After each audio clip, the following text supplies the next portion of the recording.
Hello, students. How are you? I hope that you are fine. Today, we are going to discuss the poem The World is Too Much with Us by William Wordsworth. The World is Too Much with Us. ये जो title है the world is too much with अस, ये poem एक तरीके से complain है। जो materialism है, इंडस्ट्रियल जो रिवॉल्यूशन है, इसकी तरफ हम सबसे ज़्यादा बढ़ रहे हैं, तो उसको लेकर ये पोइम लिखी गई है। ये एक तरीके से कंप्लेन है by William Wordsworth. The world is too much with us. There are many meanings of this line, the world is too much with us. एक तरीके से देखें तो इसका फर्स्ट टाइटल का मीनिंग ये निकल सकता है कि जो ये दुनिया है, यानी जो लोग हैं, ये इस अर्थ पर बर्डन है। यानी एक तरीके से हम कह सकते हैं कि इस अर्थ पर जो वर्ल्ड, यहाँ पर जो the world is too much with us, एक तो सीधा सीधा इसका मीनिंग ये निकल सकता है कि इस धरती पर, इस पर, अर्थ पर जो ह्यूमन है, जो मानव है, जो मटेरियलिज्म, इंडस्ट्रियल रिवोल्यूशन की तरफ जो बढ़ रहे हैं, तो उसको लेकर भौतिकवाद की तरफ जो बढ़ रहे हैं, एक तरीके से देखें तो ये दुनिया क्या है? बर्डन है, बोझ है। ठीक है, एक तो इसका मीनिंग ये निकल सकता है। ओके, दूसरा मीनिंग ये भी निकल सकता है कि हम लोग हैं वो काफ़ी परेशान हो गए हैं। ओके, यानी बहुत ज़्यादा तकलीफ़ में है, परेशान हैं। किस चीज़ से लेकर है कि हम नेचर की तरफ नहीं बढ़ रहे, हम बाकी जो भौतिकवाद है उसकी तरफ हम बढ़ रहे हैं। उसको लेकर ये पोएम लिखी गई है। एक तरीके से इसमें कंप्लेन की गई है। इसमें सॉल्यूशन भी बताया गया है। The world is too much with us late and soon. यानी ये दुनिया है, ये काफ़ी परेशान हो गई है, या फिर ये जो लोग हैं वो काफ़ी एक तरीके से देखें तो अर्थ के ऊपर बर्डन की तरह है। ओके, लेट एंड सून यानी पहले भी यही था और आगे भी यही रहेगा। लेट एंड सून।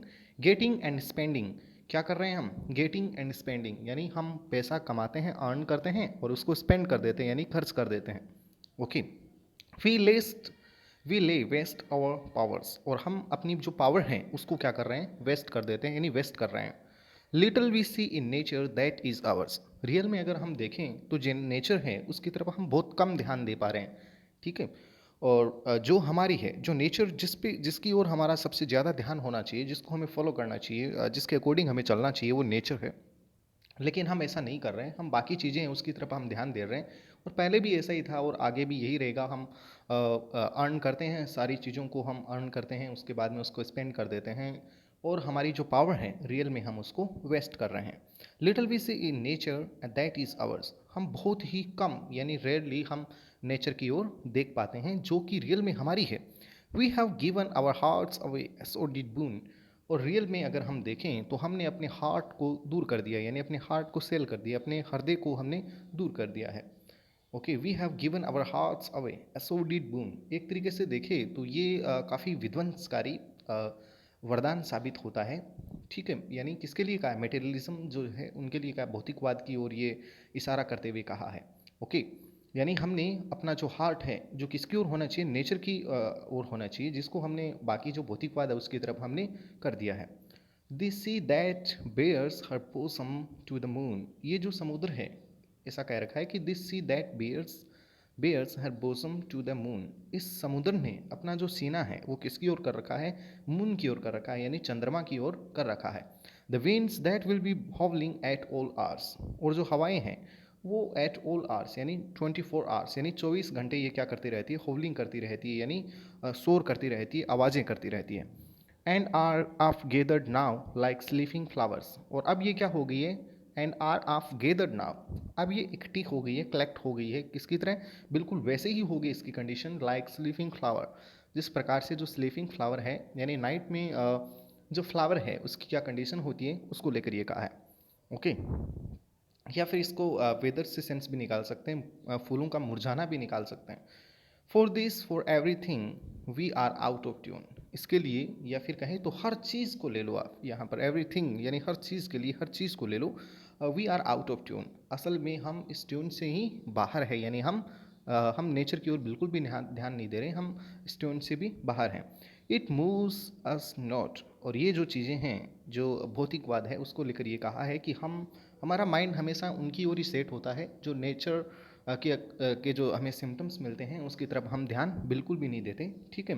तो और ना ही हमें ये मूव कर पाता है, मतलब ये है कि ये जो सारी चीज़ें हैं वो बिल्कुल भी हमें हिला नहीं पाती, यानी हमारा माइंड है वो वापस उधर सेट ही नहीं पाता नेचर की ओर।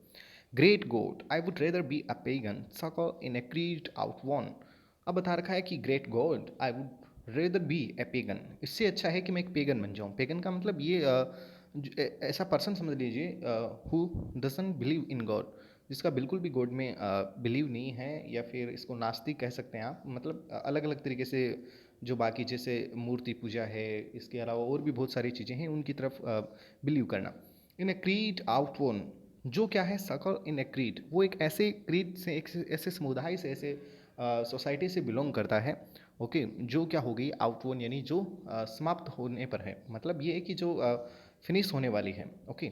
यानी मैं एक ऐसे पेगन बनना चाहता हूँ जिसका अलग अलग चीज़ों में विश्वास है, ओके, जो नास्तिक ही समझ लीजिए उसको एक तरीके से, ठीक है, जो एक ऐसे क्रीड से, ऐसे सेक्ट क्रीड से बिलोंग करता है जिसकी कोई अब चलन नहीं है। So might I standing on this pleasant lea have glimpses that would make me less forlorn, okay. और ये कह रखा है कि मैं इस ली का मतलब मेडो ऑफ ग्रास, मतलब जो घास का जो मैदान है उसके लिए कहा है कि प्लीजेंट जो ली है, ये जो सुखद जो आनंददायी घास का मैदान है उसके ऊपर मैं खड़ा रहूँगा, और have glimpses that would make me less forlorn. Forlorn का मीनिंग होता है एक तो ऑर्फन होना, मतलब अनाथ होना, या फिर फील लोनलीनेस, अकेलापन महसूस करना। तो यहाँ ये बताया जा रहा है कि तब क्या होगी, have glimpses that would make me less forlorn, और जब मैं घास के मैदानों में आनंददायक तरीके से मज़े से मैं वहाँ खड़ा रहूँगा, तो हो सकता है कि मैं कुछ ग्लिम्पसेस देखूँ, कुछ झलक मुझे दिखाई दे, और वो कुछ इस टाइप की है कि मुझे अनाथ फील ना कराएं, मुझे ऐसा फील ना कराएं कि मेरा जो रिलेशन है वो इस दुनिया से नहीं है। यहाँ पर जो पोइट है वो काफ़ी सैड है, तो वो ऐसा नहीं सोचा कि उसने कि अगर वो सैड है तो उसके पास कोई लग्जरी कार हो, बंगला हो, या फिर बहुत सारी ऐसी चीज़ें हो जो उसको काफ़ी अच्छा फील कराए, उसकी तरफ नहीं है, बल्कि ये अपना जो माइंड है वो कहाँ सेट करना चाहते हैं। जैसे यहाँ पर नेचर का सीन दे रखा है, प्लीजेंट ली का दे रखा है, जो उसे कभी अकेलापन फील नहीं करवाते। जैसे यहाँ पर ग्लिम्पसेस किसकी होगी, have sight of Proteus rising from sea, Proteus sea good है, ठीक है। तो वर्ड्सवर्थ का ये कहना है कि have sight of Proteus rising from the sea, यानी हो सकता है कि मुझे प्रोटियस दिखाई दे जो समुद्र से उठता हुआ, समुद्र से निकलता हुआ, यानी समुद्र में से निकलता हुआ प्रोटियस जो है उसका उसकी साइट या उसकी ग्लिम्स मुझे दिखाई दे सकती है। और hear old Triton blow his reed horn, reed horn it means ये एक तरीके से इंस्ट्रूमेंट है, जिससे संक टाइप से आप उसको कह सकते हैं। तो ये कह रहा है कि हो सकता है कि मैं ट्राइटन को सुनूं, जो क्या कर रहा है, ब्लोइंग कर रहा है, बजा रहा है अपना जो संक टाइप का जो हो जो म्यूजिकल जो इंस्ट्रूमेंट है उसकी बात हो रही है, वो बजाते हुए मुझे सुनाई दे सकता है। मतलब यहाँ पर ये नेचर का ही सीन दे रखा है कि मैं इसके बजाय कह रहा है कि ये सारी चीज़ें उसको मूव नहीं कर सकती। अगर मूव नहीं कर रही है तो वो क्या कंप्लेन करते हुए कह रहा है कि ग्रेट गॉड, सॉल्यूशन यही रहेगा कि आई would rather B A pagan, मैं एक पेगन बनना पसंद करूंगा जो ऐसे कोई क्रीड से बिलोंग करता है जिसको जो आउटवन हो चुका है। हो सकता है मैं प्लीजेंट जो ली है, जो मेडोज हैं, वहाँ पर मैं खड़ा रहूँ, और मैं कुछ ऐसी चीज़ों को देखूं, मुझे कुछ ऐसी चीज़ें दिखाई दे जो नेचर बेस्ड है, ओके, और जो मुझे अकेलापन फील ना करवाए, ऐसा फील ना करवाए कि जिससे मैं अनाथ फील करूँ, फॉरलॉर्न फील करूँ। Have sight of Proteus rising from the sea or hear old Triton blow his reed horn. हो सकता है कि मुझे दो चीज़ें हैं वो दिखाई दे यहाँ पर, वो कौन सी हैं? एक तो प्रोटियस जो गॉड है, सी गॉड है, और ट्राइटन ये भी सी गॉड है। दोनों की अलग अलग स्पेशलिटी है, दोनों की अलग अलग बातें हैं।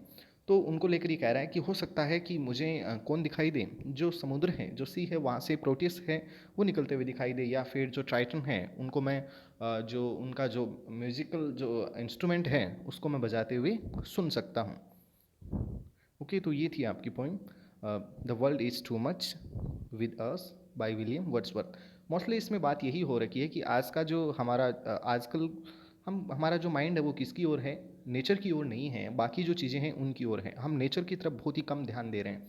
तो world is too much with us, okay. तो जैसे विलियम वर्ड्सवर्थ है, ये रोमांटिक एज के पोइट थे, ठीक है, पीबी शेली है, इसके अलावा जॉन किट्स हैं, उनके कंटेम्प्रेरी है ये विलियम वर्ड्सवर्थ, जो रोमांटिक पोइट के एज हैं, सॉरी रोमांटिक एज के पोइट हैं, ओके। तो विलियम वर्ड्सवर्थ की मोस्टली जो पोइम्स हैं वो इन्हीं बारे में है कि हम जो नेचर हैं उनकी तरफ हम ध्यान नहीं दे रहे हैं, या फिर हमें नेचर की ओर ध्यान देना चाहिए। नेचर बेस्ड उनकी पोइम्स रही है, इसीलिए इनको रोमांटिक एज के पोइट कहे जाते हैं, William Wordsworth. Okay, I hope that you have understood very well this poem, the world is too much with अस। इसके दो मीनिंग आपको मैंने बता दिए कि इसका एक तो मीनिंग ये निकल सकता है कि जो दुनिया है, जो हम लोग हैं, वो एक तरीके से बर्डन की तरह है, इस अर्थ के ऊपर बर्डन की तरह है, यानी हमारी बर्डन है।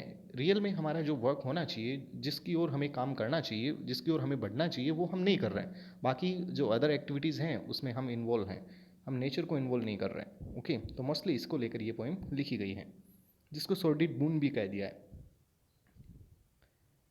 Thank you.